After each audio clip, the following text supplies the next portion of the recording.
আচ্ছা, আপনার বাগানে কত প্রজাতির ফুল গাছ আছে বলেন দিনই? বাগানে সিজনালি 100 প্রকারের থাকে, হ্যাঁ, তো অফ সিজনে একটু কম থাকে। অফ সিজন তো ফুল একটু কম থাকারই কথা, হ্যাঁ, তাই না? হ্যাঁ। আর আপনার এই যে চারাগুলো, এত চারা কোথা থেকে ম্যানেজ করেছেন? এটা বিভিন্ন নার্সারি থেকে ম্যানেজ করা, তারপরে যে আহ, বৃক্ষ মেলা হয়, নপাড়াতে বৃক্ষ মেলা হয়, হুম হুম হুম। তারপরে আমাদের গোবরা প্রসেনের কাছ থেকে নেওয়া, কিছু নেওয়া। নড়াইলের গোবরা, তাই তো? হ্যাঁ, আচ্ছা, আপনি কি মানে যেখানেই পান চারা সেখান থেকে কিনে ফেলেন? হ্যাঁ, হ্যাঁ, যেখানেই পাই সেখানেই কিনে ফেলি। হ্যাঁ, মানে আপনার একটা নেশাই থাকে। হ্যাঁ, এমনকি কারো বাড়িতে গেলে যদি ভালো কিছু হয় তাহলে সেটাও চেয়ে নিই। যে আমার কিছু আমার চারাটা দেন। হ্যাঁ। আচ্ছা, এই যে বাগানটা করলেন, স্মরণীয় একটা ঘটনা বলেন দিন, কোনো বাধার সম্মুখীন হয়েছেন কিনা, এরকম একটা কিছু বলেন দিনই। না, তেমন কোনো বাধার সম্মুখীন হয়নি। তবু একটা স্মরণীয় এমনি ঘটনা দেখা বলে। যাচ্ছে যে 21শে ফেব্রুয়ারি হলে মানে বাচ্চারা সব ফুল ছিঁড়ে নিয়ে যায়। তখন একটু কষ্ট হয়, এমনি ফুল আমরা রেখে দিই তাদের জন্য। তারপরে তো আনন্দের। হ্যাঁ, তারপরেও হয়। আহ, এই বাড়িটা আপনারা দেখছেন বৌদির, সে পুরো পার্কটা আমরা দেখানোর চেষ্টা করছি এক নজরে। আর ভবিষ্যৎ পরিকল্পনা ওনার খুবই ভালো। আর আপনি সবাইরে আসার জন্য অনুরোধ করেন দিনই, সবাইরে বলেন। আপনাদের অবসর সময় অবশ্যই এখানে ঘুরতে আসবেন, বন্ধু বান্ধব নিয়ে আসবেন।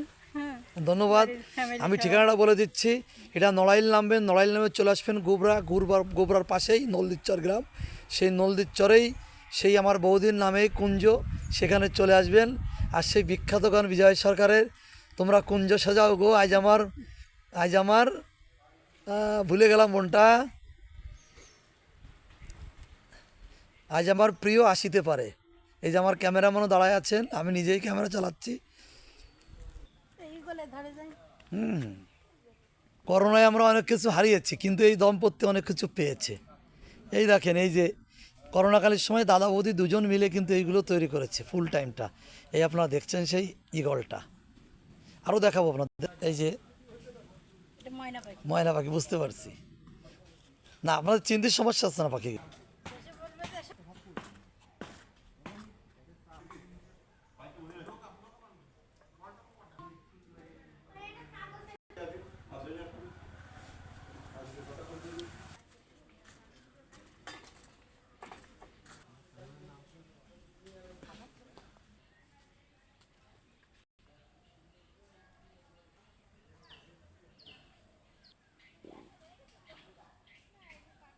সর্বশেষ বাক্যে দিয়ে আমরা শেষ করব। আপনারা চলে আসবেন চন্দ্রাকুঞ্জে।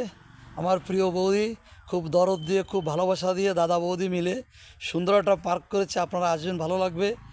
নড়াইল জেলায় এটা, গোবরার পাশে নলদিচ্চা। সবাই ভালো থাকবেন, খুদা হাফেজ।